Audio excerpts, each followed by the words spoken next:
नमस्कार, सुप्रभात। मेरा नाम है राजा। आज मैं अपनी माँ के बारे में बताऊंगा।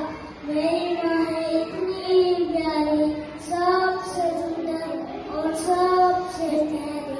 मुझे पढ़ाती है, मुझे लिखाती है, मेरे खाना मुझे खिलाती है। मेरी माँ का नाम मनोरमा है। वो बहुत सुंदर और प्यारी है। रोज मुझे स्कूल के लिए तैयार करती है। मेरे जीवन पहले खाना मुझे खिलाती है। मेरी